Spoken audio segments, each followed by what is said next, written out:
哇塞哇塞，單價8000零蚊就可以攞低呢個中山，就可以攞低呢個全中國首個高爾夫球場嘅一個景觀啦。中山溫泉嘅高爾夫球場，望到呢個景觀啊，真係非常之舒服啦。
內地買房唔使憂，15年中山本地房產人胡叔哥幫你手。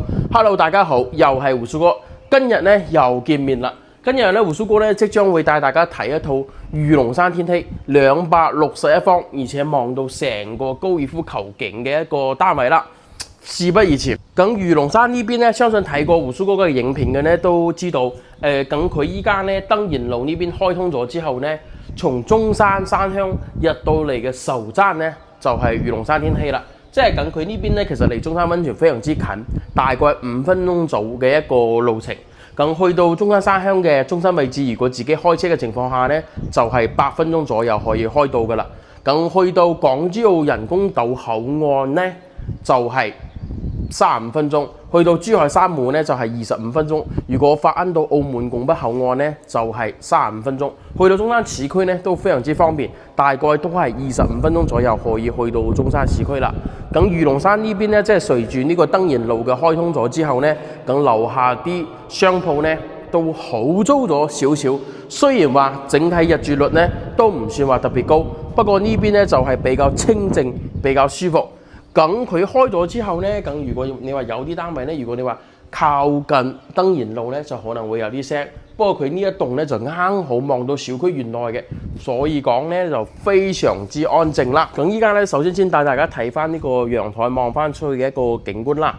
咁佢望到呢個景觀咧，就係望到成個高爾夫景觀嘅。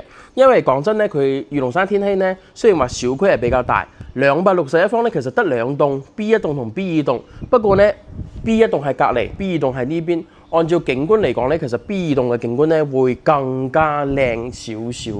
真係望到呢個景觀，哇，非常之舒服啊！又望到呢個水景，哇，舒服舒服。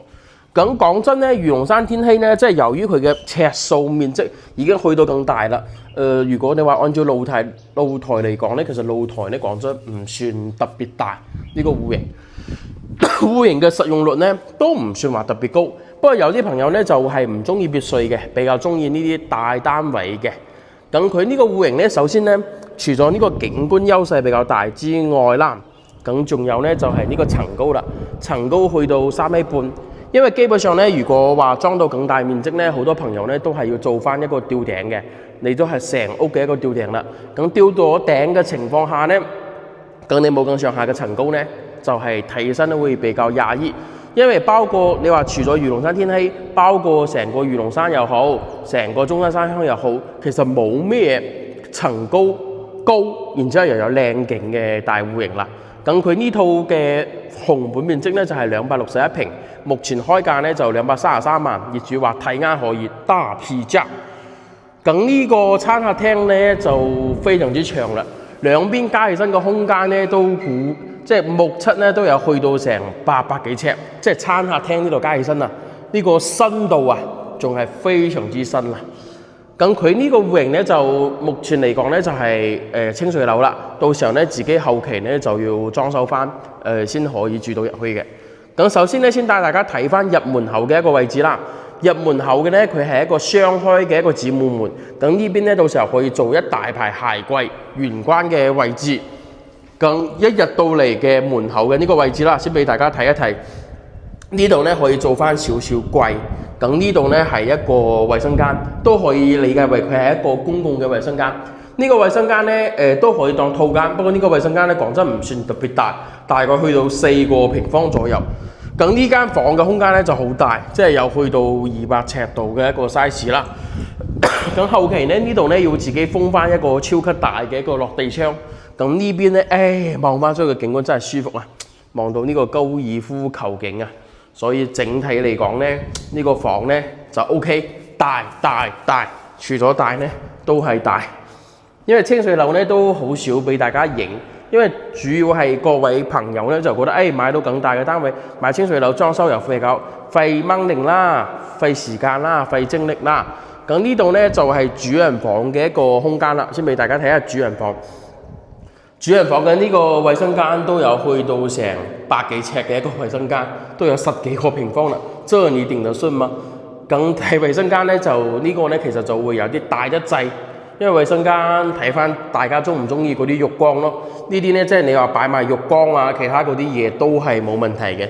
咁呢度咧就係主人房嘅一個衣帽間啦，一個衣帽間都有去到5到6個平方啦。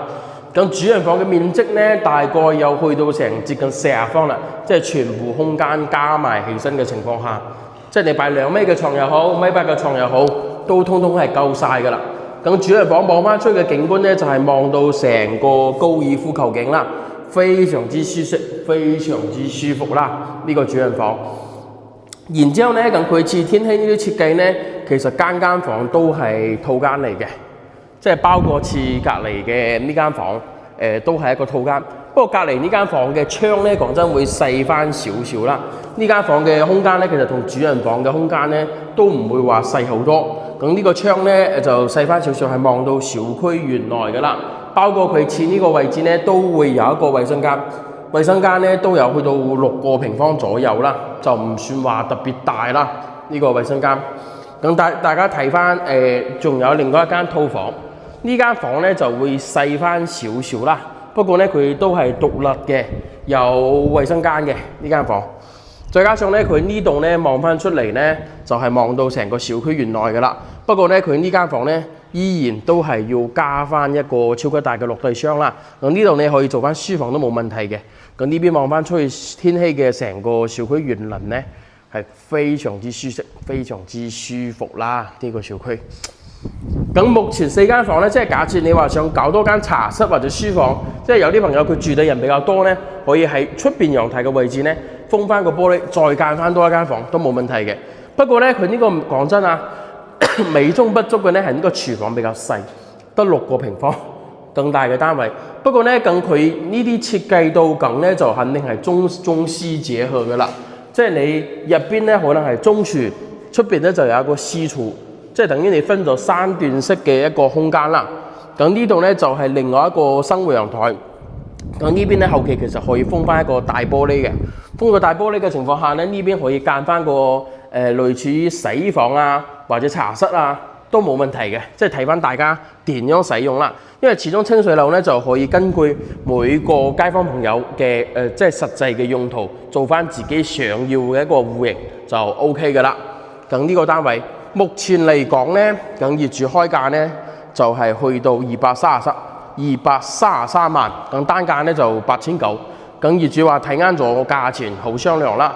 因為天禧呢邊咧講真，佢依家放緊啲單位其實有貴有平嘅。咁如果想要4房咧，就最細面積都要去到230或者260，咁佢總價咧就稍微冇咁高。咁其他細翻少少咧，就去到190方先可以望得到高爾夫嘅呢個景觀啦。不過190方嘅戶型咧就係3房，相當於260方咧就係190方嘅放大版。所以各位朋友咧就可以睇翻自己嘅實際需求，即係比如講你住嘅人有幾多，然之後預算去到幾多，就揀翻即係自己係經濟能力又可以接受得到嘅房就得㗎啦。因為有啲咧，如果你用唔上咧，其實就會有啲浪費咯。因為佢個總價咧，畢竟係擺喺呢邊啦。咁你如果睇到呢度覺得胡叔哥影得唔錯嘅，記得點讚加關注。你仲在中山珠海睇樓嘅，或者你喺沙鄉魚龍山有樓場要出售嘅咧，都可以點擊上面掃碼添加到胡叔哥個人嘅 WeChat 或者 WhatsApp， 咁中山珠海睇樓揾胡叔，手做冤枉路。我哋下期再見，拜拜。